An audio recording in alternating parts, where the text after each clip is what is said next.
Pluriverso ACP. Porque cada pessoa é um pluriverso. Olá, povo. Bom dia para nós que estamos aqui em Salvador. Bom dia. Bom dia. Aqui na L Leal Produtora, gravando o 11º episódio do podcast Pluriverso ACP. Olha só. Meu nome é Isadora, eu estou aqui com meus colegas Virgínia E Leonardo. e a gente finalmente, vai começar a nossa tão esperada temporada criativa e produtiva. Que a gente promete, né? Que a gente há algum tempo, mas... Mas sabe que eu gosto dessa nossa característica de não fazer as coisas por fazer, não falar as coisas por falar. Eu vejo que tem uma característica nossa na Pluriverso ACP, de maneira geral, mas também com o podcast, que é a gente fazer as coisas que realmente precisam ser feitas, que a gente sente necessidade de fazer, ou que a gente percebe que está cabendo dentro da nossa rotina, das nossas coisas, né? Então, eu gosto disso. Não é uma coisa que, quando a gente criou a Pluri, ainda antes de Léo chegar, a gente fez esse trato, eu e Virgínia, que a Pluri não era para nos estressar, não era para nos dar... Tu não sabia disso não, Léo? Eu acho que eu já... acho que sim. Porque nós já se estressou, foi... A gente já estressou ele. Então... Deixa pra eles. Depois a gente tem essa DR. Mas eu e Virgínia, a gente teve isso, assim, a gente teve... Não é para nos trazer um trabalho que a gente não queira, é pra gente fazer aquilo que a gente vai dando conta de fazer, no momento que a gente vai dando conta de fazer, e eu vejo que isso é muito importante, né? Pra que a gente tenha sustentabilidade com isso. Então, chegou o momento.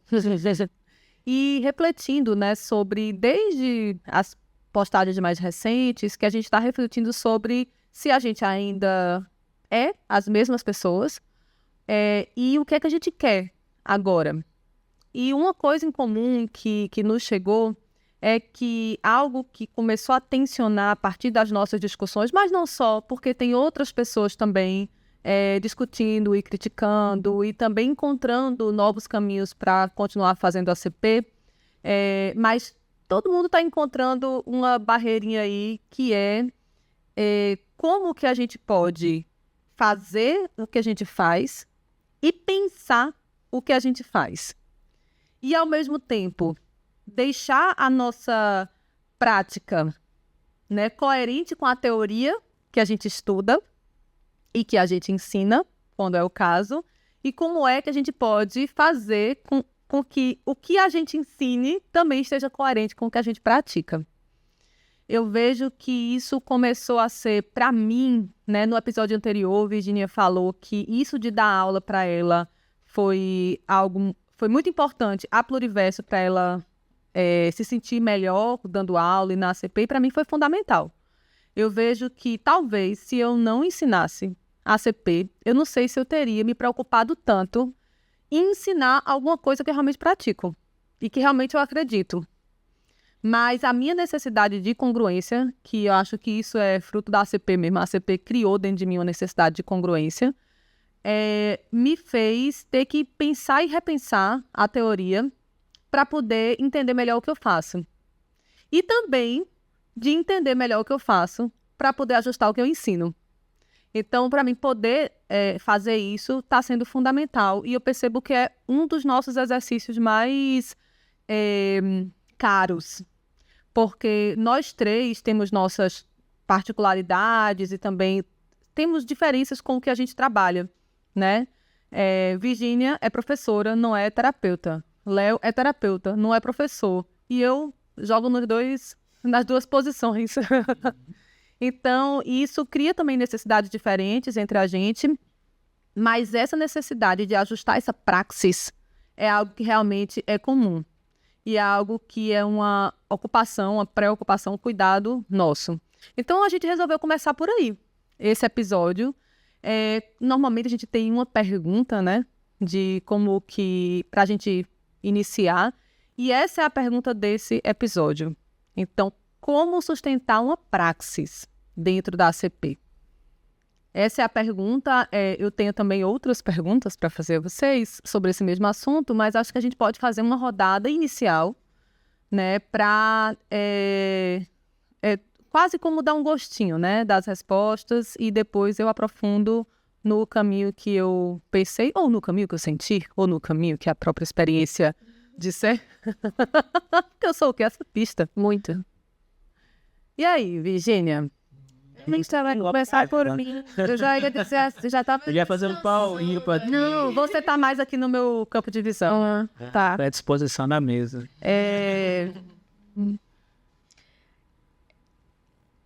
Tem vários caminhos, assim, mas eu percebo que, assim, a partir da minha experiência, que é uma coisa que chega muito forte para mim quando eu tô mais em contato com a comunidade mais ampla da ACP, porque parece que a gente tem abordagens, né, centradas nas pessoas, não é uma coisa única. E algo que eu sinto é que existe em uma parte da comunidade, uma parte bem numérica, eu diria, que é uma preocupação com a manutenção da ACP, né? Que a ACP ela continue viva, mas parece que existe uma preocupação dela continuar viva da forma como ela nasceu, né? Da forma como a gente aprendeu, da forma como está nos escritos dos anos 1950, da década de 50, né? 60. E eu já escutei isso, né? De um compromisso com a ACP no sentido da gente garantir uma certa perpetuação da ACP. E isso, para mim, é uma traição com a própria ACP, né? Que perde a sua fluidez, né? Perde a sua abertura A manutenção mesmo. é uma traição. A manutenção, eu acho que é uma traição aos princípios da ACP. A própria forma como o próprio Rogers trabalhava, né? A própria tendência atualizante. A própria tendência atualizante. Fiquei imaginando aqui, Virgínia, uma mãe que olha para um bebezinho e não quer que ele cresça. Isso. Por um lado, é natural esse sentimento de olhar para um bebezinho e dizer assim, eu não quero que cresça, quero que fique assim, pequenininho para sempre. Mas há de também perceber um outro sentimento paradoxal a esse, que é assim, quero que cresça, quero que seja independente, quero que tenha suas próprias ideias. Isso. Então, se conviver com isso, eu fiquei, sei lá, me vendo. E aí eu acho que, assim, resumindo nessa questão de como sustentar uma praxis, eu acho que algo fundamental é que a gente tenha um compromisso com o mundo, com as pessoas que estão vivas, né? Com as demandas atuais, com aquilo... Mas é ótimo. né? São elas que estão pedindo cuidado, atenção, pertencimento, né? Então, a gente não pode partir de um compromisso com a perpetuação de uma ACP da forma como ela nasceu. E eu sinto que existe uma certa resistência de mudanças, justamente, talvez por uma dificuldade de abrir mão, né? Pensando na questão da mãe e do filho, né? De abrir mão, de perder. Então, acho que um ponto fundamental é isso, é esse compromisso com o mundo que a gente vive, com as pessoas que estão vivas, né? Eu queria só pegar um gancho, Virginia, que se a gente for pegar a história da ACP, ela foi mudando muito também. Sim. Ou seja, o Rogers ele tem uma característica de que ele ia seguindo o que as coisas iam pedindo. Ele não tinha muitas cerimônias de tentar manter aquela primeira formato que ele descobriu inicialmente. Ele não ficou só ali. Óbvio que tem a base, né? Tinha ali os princípios, mas ele foi movimentando. Então me parece que é uma traição até se a gente for pegar a própria dinâmica da pessoa que foi formulando, né? Que deu nome a essa abordagem, assim. Mas ao mesmo tempo eu fico pensando, eu acho que esse é realmente o episódio do paradoxo, né? Meu Deus, meus ex-alunos devem estar pensando, é a cara da professora Isadora esse assunto de paradoxo, porque é mesmo. Mas, porque ao mesmo tempo eu fico pensando se isso tem base histórica para esse conflito, da gente ter dificuldade para sustentar essa praxis, porque eu reconheço isso que você falou, né, de que ele de alguma forma seguia as necessidades que vinham surgindo para ele, mas, por outra forma, ele tinha outras posturas em paralelo, né, de não incorporar determinadas críticas. Uhum. Realmente não incorporar determinadas críticas, de sustentar uma defesa da ACP, Porque se você ler alguns livros dele, como, por exemplo, o Tornar-se Pessoa, é uma grande ode à ACP, uma grande defesa da ACP. Quando ele traz esse conflito pessoa-ciência, do psicólogo ser terapeuta ou ter uma postura também investigativa, ele tende, né, no final, a ficar mais com a pessoa, com o psicólogo, e entender que esse espírito científico, que é o que traz essa necessidade de atualização, de construção, né, também nos dá, ele, de alguma forma, ele fica... Ele é mais conservador nesse aspecto. Então, eu fico pensando como é que vocês veem também essa base. Será que tem base isso, esse conflito? A gente que inventou esse conflito agora em 2024 no Brasil, ou esse conflito tem base histórica também dentro da ACP, dentro de como a ACP chegou aqui? Vocês conseguem ver também linhas de ligação? Eu gostei do que você falou, você pegou assim esse lado conservador do Roger, né? Sim. Porque eu vejo que a gente, ele teve uma trajetória, mas a gente vai se apegando assim. Tem a tal frase, o Roger diz que é algo muito fluido. Aí quando a galera quer sustentar algo mais rígido, mas tem tal frase, que ele diz que a ACP é Isso. a tendência atualizante e tal. Então, assim, me parece que ele mesmo, ao longo da trajetória, se a gente for ler, ele deu base para alguns movimentos. Então, quem tem uma perspectiva um pouco mais de fluidez, vai pegar escritos dele e falar assim, ele disse que tal, então aqui eu tenho essa brecha para poder me atualizar. Olha aqui como é fluido. Aí, Olha aqui como tudo muda. então, aí quem a galera fala assim, não, que isso que a gente tá falando da manutenção, também vai pegar texto e falar assim, a ACP, ela é tais e tais coisas. Então eu vejo que tem esse paradoxo, não é algo que a gente cria, eu acho que já vem do próprio Rogers, que ele foi falando as coisas, e aí joga pra gente esse lugar aí. Então eu vejo que já tá desde sempre, né? E tu, Virginia? Não, eu vejo que já está desde sempre, e eu acho que também tem uma coisa que Rogers, ele tem uma ligação com o Brasil, né?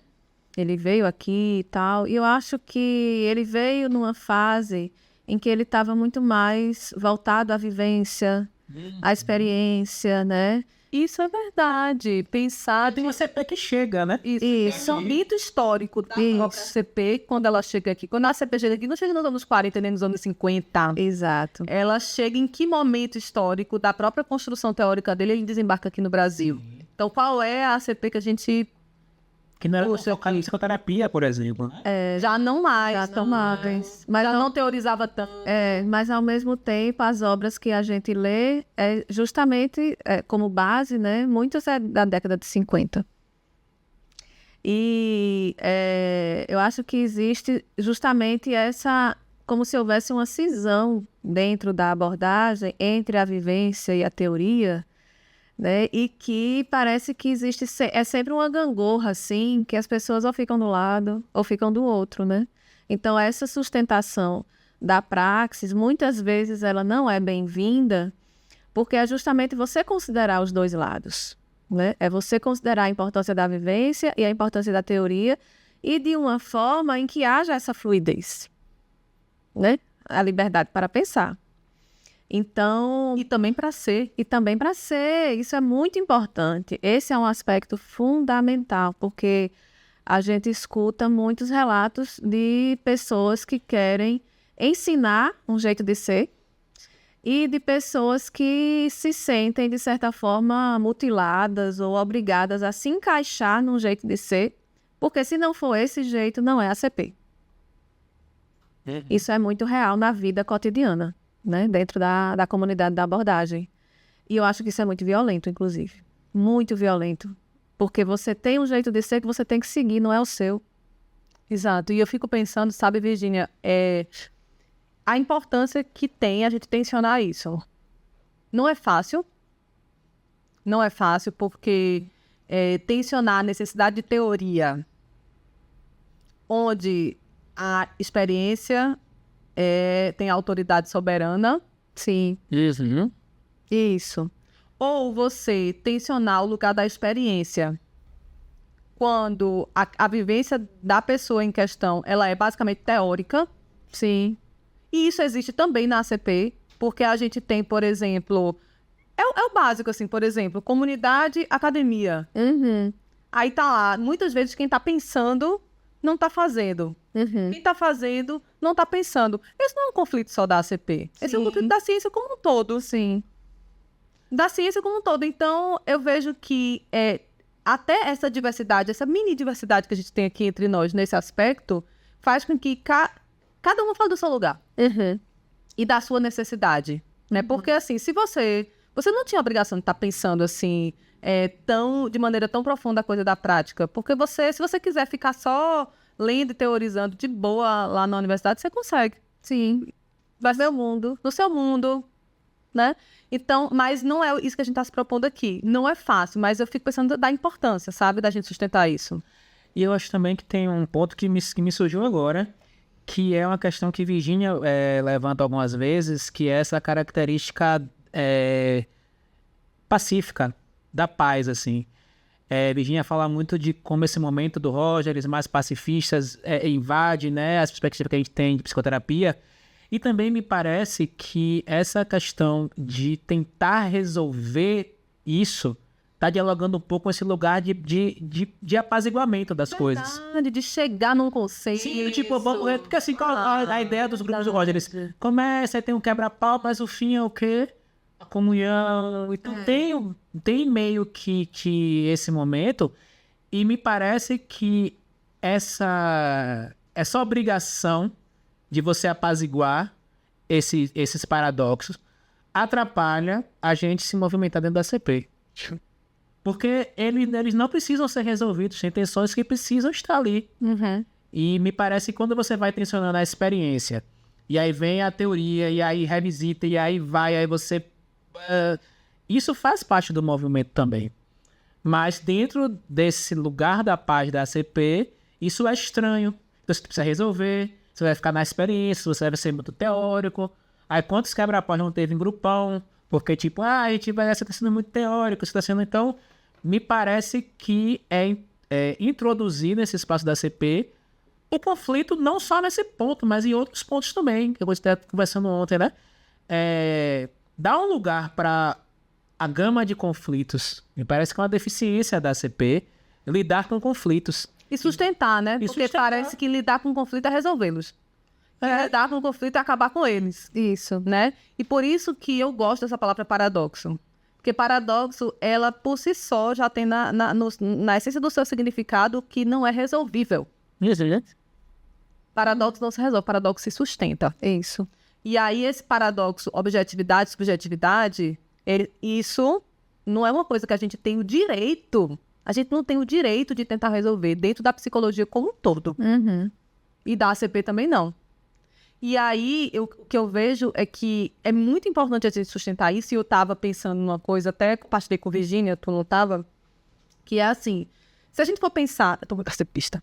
Se a gente for pensar acepisticamente a experiência do terapeuta, né? A experiência do terapeuta, que também está tendo uma experiência ali, né? Quando tem duas pessoas, a experiência interna não é só a experiência do cliente. A experiência do terapeuta também é uma experiência interna. Uhum. Então, a gente fica tão centrado na pessoa do cliente que muitas vezes a gente está se preocupando em nomear as coisas que o cliente vive, que o cliente sente e tudo mais. Mas e as coisas que o terapeuta vive e que o terapeuta sente?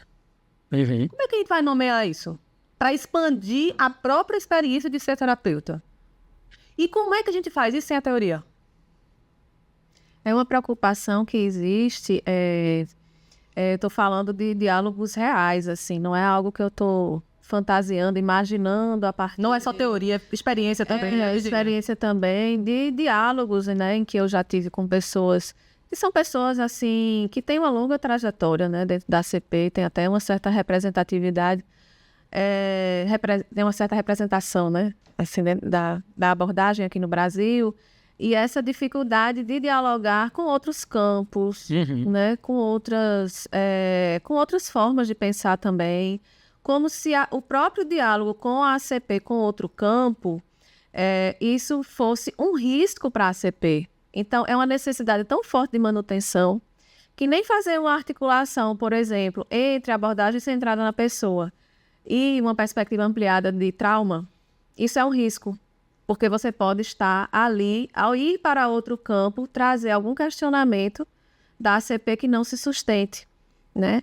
É uma preocupação muito forte das pessoas de, a partir desse momento de você ir para outros campos e trazer nomeações que a própria ACP não consegue fazer, né? Você precisa sair dela para fazer essas nomeações e que isso modificaria a ACP de uma forma irreversível. Então, dessa forma, é melhor não ir, né? A ACP sozinha, ela dá conta de tudo. Que é, aí o que Léo estava falando outro, a gente tem uma base para isso? Tem, que é aquele capítulo, aquele texto clássico de Rogers das atitudes serem necessárias e suficientes, né? Então, isso tem uma base. Então, se a pessoa quiser justificar, né, que ela não precisa realmente sair do campo da ACP, ela tem essa justificativa, né? Mas ao mesmo tempo, a gente trabalha com uma terapia, uma abordagem da linguagem. Sim. A gente trabalha com uma abordagem que tem um aspecto experiencial bastante intenso, que bom, eu gosto disso, né? Mas a gente trabalha com a linguagem. Se a gente for pensar, todas as formas de intervenção que a gente aprende, de maneira geral, são intervenções por meio da linguagem.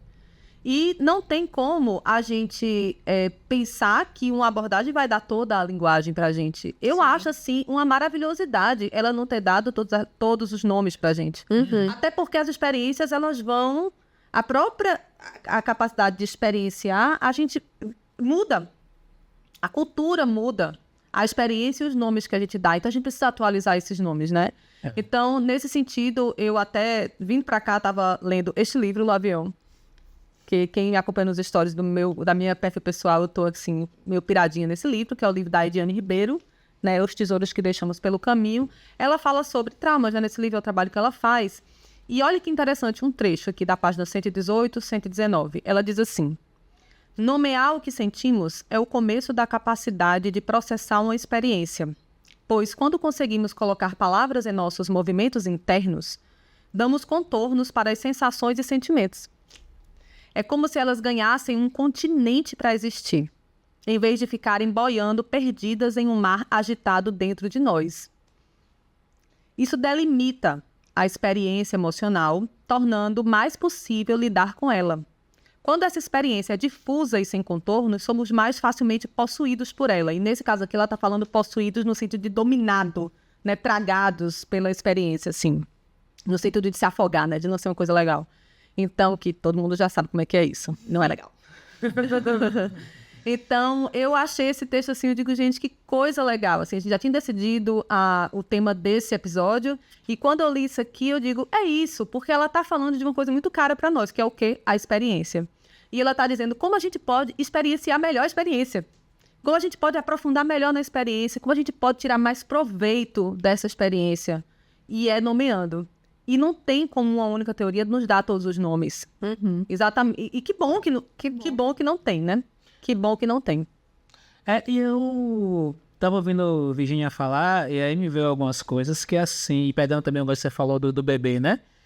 Me parece que a gente aqui, tem outras pessoas também que fazem isso no campo da ACP, confiam mais nessa abordagem do que algumas pessoas que tentam mantê-la e protegê-la.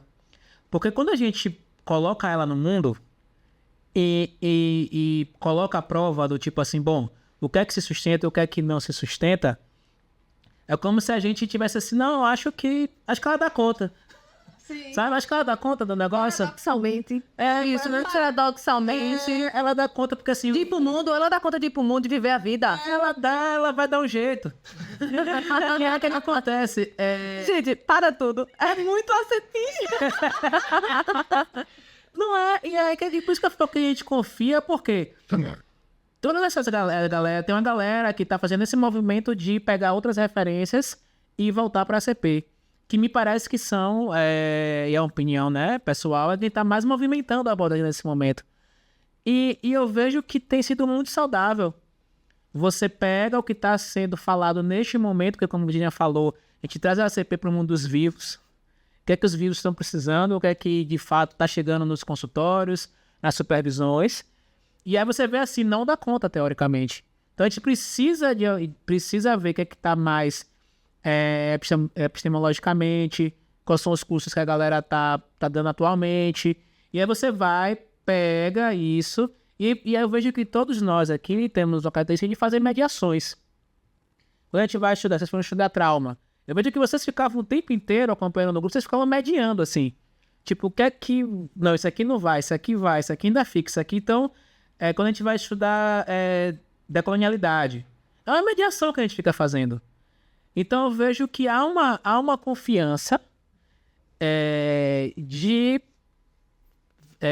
colocar essa abordagem em contato com o mundo. Leonardo, eu confio na minha torre. Tá vendo? Eu confio na minha torre. A hora da amarradona na torre, eu vou pro mundo inteiro. Aí a torre balança, eu... E aí fica... vai ficar percebendo que tem uma galera... que fica assim, tipo, não pode. Como uma criança pequena, você fica com medo de... Não pode dar um picolé, não pode... Aí você fica, gente, pera aí. É bom também a criança ficar doente, né? Tem essa parte da pegar a imunidade e tal. Se frustrar e sabe? Crescer. Então eu vejo que tem essa coisa... Dói, né? Que tem essa questão da manutenção, que óbvio a gente sabe que não é só querer proteger. Também tem situações de manutenção de poder. Sim. Né? Tem essas coisas, porque assim... Proteção com criança também. Sim. A gente da criança ficar o tempo inteiro com a gente, olha a gente sempre com essa referência, né? Nossa, importantíssimo, Léo. A gente não podia sair daqui sem falar isso, porque não é uma proteção, tipo, botar ACP no braço e assim, não, eu não quero que você vá para o mundo. Não é isso, é porque isso também dá um lugar de poder, de privilégio, né? Um lugar em que parece que a sua voz ela é mais ouvida do que outras vozes. Então, as relações de poder dentro da vivência, né, da comunidade, da abordagem centrada na pessoa, a gente já levantou isso muitas vezes, mas sempre também tem um movimento de abafar essa discussão, né? Não é algo que é um conflito assim já trabalhado, né? É algo que está sempre indo e outras pessoas tentando justamente abafar essa voz, né? Da dificuldade que a gente tem para lidar com as relações de poder dentro da abordagem centrada na pessoa. Muito bem.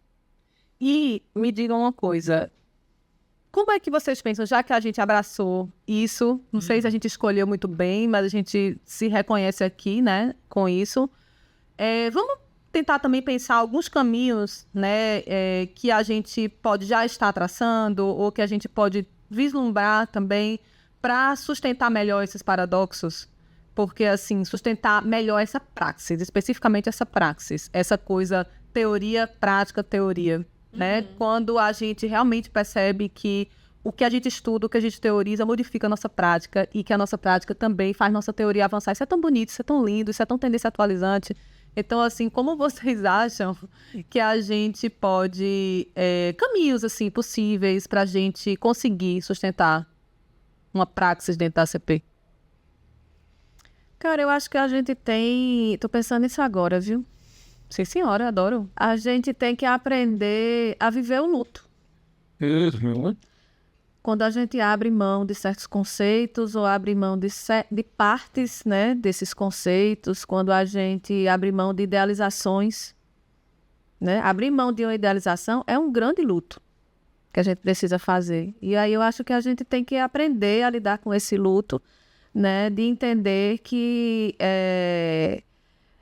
a gente não pode ficar sustentando essa idealização eternamente, porque isso nos paralisa. Quantas vezes tu já se despediu da ACP na tua vida? Muitas. E eu já passei pela experiência de romper mesmo, né? Eu rompi com a ACP por uns 2 anos, depois eu retornei, porque onde eu estava também não era legal. E é isso, assim, eu acho que a gente tem que aprender a fazer esses lutos para aprender a perder pedaços, né, da abordagem, para que a gente possa caber nela, para que o mundo possa caber nela. Não é só a gente também. Não é só a gente, né, as pessoas, né, na sua diversidade. Eu acho que é um pouco isso, aprender a sustentar o luto, a viver o luto, pra gente manter ela em movimento, né? Porque parece que a gente fica sustentando um morto. E a gente se mantém em movimento dentro dela. Isso. Exatamente. Eu lembro de Afonso que dizia que a ACP já morreu, né? Então, assim... Ave Maria, ele quase matava pessoas quando dizia isso. E aí eu acho que... Hoje eu vejo isso, mas é como Está morta. que é como se fosse ficar sustentando o morto mesmo ali, sabe? Balsamando, né? Aquela coisa. É. Mas eu acredito em reencarnação. Mas aí vem uma outra coisa, né? Não, exato. Uma outra É a história. mesma coisa, mas é outra coisa, né? Assim, justo, né? Na minha opinião, eu acho que eu falei um pouco durante o episódio, que é reintroduzir o conflito, assim. Reintroduzir, não sei nem se já Nomear, explicitar. nomear o conflito e colocá-lo num lugar interessante, que dê movimento. Eu acho que sem isso não há caminhos possíveis, não vai abrir rotas. Enquanto a gente ficar buscando mais uma resolução de paz, né? Tipo, seja só o único caminho. Porque você reparem, né? A ACP ela fala tanto de diversidade, mas parece que a gente tem sempre um caminho, um resultado tá chegando ali. Então, acho que essa questão do conflito e de você aprender a entender, acho que isso que a Vitinha falou é interessante, a questão do luto, porque faz com que a gente olhe para fora também.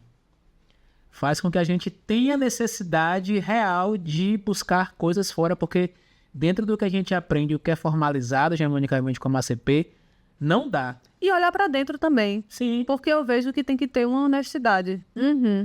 De saber o que eu tô estudando é o que eu tô fazendo. Sim. O que eu tô estudando é o que eu tô fazendo. E em vez de ficar se afogando em culpa porque eu não tô fazendo o que eu tô estudando, Isso, a coisa da culpa, né? sabe? É dizer assim, exato, muito forte. Então, assim, eu tô fazendo o que eu tô estudando. Se eu não tô fazendo o que eu tô estudando, eu não vou ficar fingindo que isso não tá acontecendo, negando a aparência, disfarçando a evidência. Eu não vou fazer isso. Eu vou dar um jeito nisso. Né? Como é que eu vou dar um jeito nisso? Muita gente dá um jeito nisso, saindo da CP pra fazer outras coisas que a pessoa entende que consegue tá colocando em prática. É uma opção, é um caminho, né? Mas como eu não acho que tem uma abordagem mais bonita do que essa, mais inteligente, mais não sei o quê, todos vão ter seus problemas, né? E eu vejo que, de alguma forma, eu já tô encontrando um jeitinho de manter, né, sustentar meus próprios paradoxos com relação à ACP, eu vou ficar por aqui. Mas eu preciso ficar observando isso. Será que o que eu tô fazendo é o que eu tô estudando? E é o que eu tô ensinando? Porque isso aí pega muito mais. Pega muito mais. Será que o que eu tô ensinando realmente é o que eu tô fazendo? Isso pega muito mais. Então, aí eu preciso organizar isso melhor. E nomear determinadas coisas para poder verbalizar, enfim, tudo isso, né? E eu vejo que para isso, também já respondendo a minha própria pergunta, eu vejo que a gente precisa sair do isolamento. Sim, importantíssimo. A gente precisa sair do isolamento. A gente precisa parar de ter medo de não estar fazendo o que é para ser feito, de ter medo de estar alguma coisa e ser honesta com isso, ser honesta com a minha experiência também. Isso. Sabe? E poder dizer assim, se isso aqui não tá do jeito que eu acho que devia estar, eu vou falar, vou abrir minha boca para falar sobre isso, eu vou ver por onde que eu posso ir, eu vou encontrar outras pessoas que têm inquietações parecidas para a gente junta encontrar alguma coisa, encontrar um pertencimento, encontrar nomes, encontrar palavras. Isso é maravilhoso. Quando a gente fez a Pluri, a gente também, uma das coisas que a gente pensou foi, a gente não quer ensinar um novo jeito de fazer a CP para ninguém. Isso, importantíssimo. A gente não quer dizer assim, é assim, gente, é assim que se faz, do jeito que a gente faz, não. A gente quer abrir uma brecha, abrir um espaço mesmo para a gente se movimentar aqui dentro e as pessoas, se puderem, se quiserem se inspirar, de também perceber que podem abrir espaços para se movimentar e pensar no que estão fazendo e se movimentar, isso é muito bom, né? Senão a gente dá uma volta e volta para o mesmo canto. Isso, exatamente. Então eu vejo que poder sair do isolamento, poder compartilhar inquietações, né? Então eu vejo que isso está muito próximo do que eu acredito. E podemos? Podemos? Então, a gente percebeu Sim. que deu muito certo quando a gente fez a temporada estudando o livro sobre o poder pessoal, né? A gente primeiro falou no nosso Instagram que a gente estava lendo esse livro. Aí a gente falou que ia começar uma série de podcasts sobre esse livro, né? Quem ainda não escutou, pode ficar à vontade para escutar, porque né, acho que a gente estava mais imatura naquela época. Mas é da nossa história também, né? É nossa história. Mas foi muito bom, né? Foi muito bom, assim, pra gente. Muita gente também ainda hoje escuta e sente que tem... que amplia para elas também. Então, a gente resolveu fazer a mesma coisa. Faz muito tempo que a gente tá rodando, procurando que livro, que textos que nos mobiliza o suficiente para virar uma temporada do podcast. É sério, gente. A gente já pensou aqui, de verdade, de vera mesmo, acho que eu tô lembrando de 2 livros. Mas fora esses 2, também teve outros textos. Sondagem. E outros textos mais isolados que a gente pensou em fazer. Muitos. Os textos foram muitos. Muitos. Mas não rolou. Mas agora vai rolar. Agora é compromisso. Tá filmado. Agora é compromisso. Tá filmado. Léo, pega aí, Léo. Essa é muito importante, meu irmão. Vou falar aqui para a minha câmera. Fale lá. Dá o close. Esse livro aqui, leia aí, Virginia. Pessoa, Encontro e Psicoterapia. Peter Schmid e a abordagem centrada na pessoa. Exatamente. Esse livro foi lançado, inclusive, há 3 dias, né? Acho que foi dia 6 que eles fizeram um lançamento...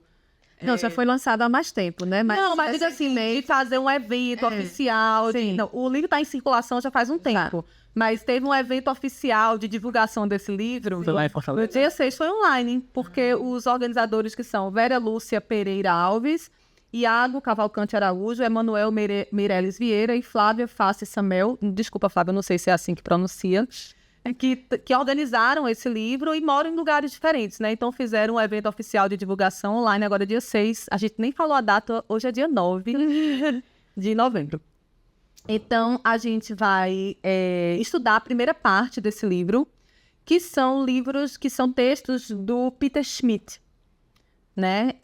A outra parte são textos de outros autores. A gente vai estudar essa primeira parte, que são textos do Schmid, que fala de temas assim, que realmente nos interessam também. É um autor dentro da ACP e que a gente entende que pode ser um bom diálogo para a gente continuar aqui. Então, já é um convite para você. Esse livro, ele tá gratuito em PDF, o download dele. A gente vai disponibilizar o link para vocês fazerem o download, quem ainda não tem.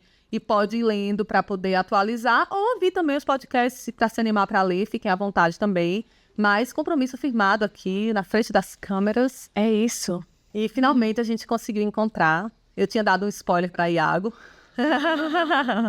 Mas então espero que eles também fiquem felizes com isso e que possam se animar para participar com a gente de alguma forma. E a gente está muito alegre mesmo de finalmente estar fazendo uma coisa que a gente gosta muito. E esse episódio tem tudo a ver, né? Porque é a gente trazer teoria para pensar prática, para pensar teoria e etc. Então, eu vejo que é isso. Tô assim, nossa, fiquei emocionada. Chega quase, né, engasguei aqui para falar, porque eu vejo que esse é um momento muito importante, assim, de retomada, de renascimento, de ressurreição. Para nós, na para nós, meu Deus, meu colar caiu. E aí, então, é isso. Vocês querem dizer alguma coisa? Eu quero dizer só que eu tô feliz também, assim, não só da gente estar agora firmando um compromisso e ter encontrado um caminho para continuar, mas porque eu acho que a gente passou por um momento de desvitalização dentro da Pluri, né?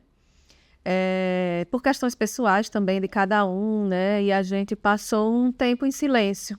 E em silêncio para nós mesmos como Pluri, porque como amigos a gente está sempre em contato, né? E aí eu fico realmente, assim, num estado de êxtase. Da gente ter encontrado, na verdade, uma outra vitalidade, né? Porque não somos os mesmos. Então, a gente ter encontrado essa vitalidade para continuar. Porque é muito importante para a gente esse senso de pertencimento para o movimento, né? E agora a gente está em outro momento, né? E sentindo, assim, a Pluri no outro nascimento. Né? E eu fico muito feliz com isso, de verdade. Fora a alegria de estar em Salvador. Não quero, né, esquecer essa parte. Será que a gente vai ser obrigada a vir pra cá o quê? De 2 meses gravar? Léo, já bota aí a agenda. Querer, eu queria.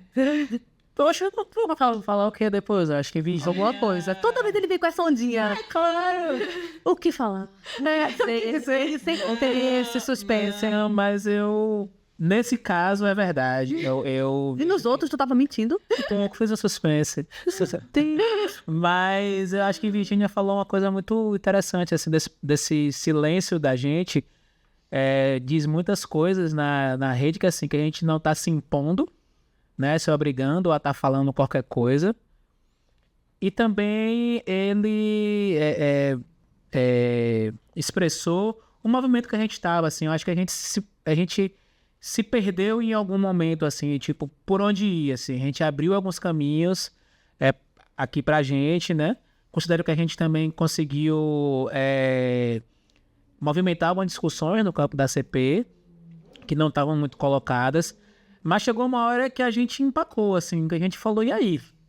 Como é que a gente vai? Vai pra onde? E tal. E isso foi muito difícil a gente sair, aí como a Virginia falou, teve coisas pessoais, né, de cada um aqui, mas eu vejo que agora a coisa foi se realinhando novamente pra essa... Então eu só peguei o que a Virginia falou e... Eu só não concordo que a gente tava perdido. Eu acho que essa não é a palavra. Eu acho que é diferente estar perdido e não saber pra onde ir. Tá perdido é não saber onde tá. Mas não saber pra onde ir, não sei se é perdido. Eu acho que o perdido arranhou um pouquinho no meu... Não sei, eu não me senti perdida, não. Se tu tava perdido, era a tua experiência. E eu nem senti assim... A minha sensação era mais de uma desvitalização mesmo, da gente ter feito muita coisa e agora ficamos em off, sabe? Então, cada um teve uma experiência diferente. Pra mim, a minha experiência foi assim, eu tô atenta pra saber quando e como continuar. Sim. Não é exatamente que eu tava me sentindo empacada e nem é que eu tava me sentindo desvitalizada com relação à Pluri. Mas é assim, eu vou andar quando eu souber pra onde, quando eu souber como. E pronto, eu entendi assim. Sim. Mas a experiência, o que é soberana? Isso, a experiência soberana. A experiência. Então é isso, né? Nós finalizamos aqui esse nosso 11º episódio do podcast Pluriverso ACP. O próximo não será em vídeo. Ou pelo menos não será em vídeo presencialmente. Quem sabe, gente? Quem sabe? Pode ser que a gente consiga. Não vamos fazer promessas. Não vamos fazer promessas, mas deixamos aqui possibilidades, né, em aberto. Então, agradecer quem quis, né, nos ver, nos ouvir e acompanhar a gente esse tempo todo que a gente esteve, assim, mais quietinho e tal. A gente não deixa de receber seguidor novo no Instagram. É muito interessante isso. Então, isso faz a gente acreditar que a gente tem alguma coisa a dizer ainda, né? Porque tem alguém para ouvir ainda. Então, isso é muito importante pra gente, essa troca. A Pluriverso é um lugar que nasceu da ideia, da necessidade de dialogar e é assim que a gente quer que ela continue, né? Então, mais uma vez, dizer da minha satisfação de estar aqui com vocês e poder estar, vamos dizer assim, sendo anfitriã desse episódio, né? A minha, como é que se diz? A minha curva jornalística, né? Que isso é uma coisa que a gente tem em comum, né? Assim, pezinho ali na comunicação, que nunca pôde ser realizado antes da Pluriverso ACP. Isso. Então eu vejo que aqui a ex-futura jornalista que um dia existiu dentro de mim se realizando. Então é isso, gente. Um beijão, fiquem bem. E a gente tem essa promessa e agora é só aguardar os próximos episódios. Tchau. Tchau.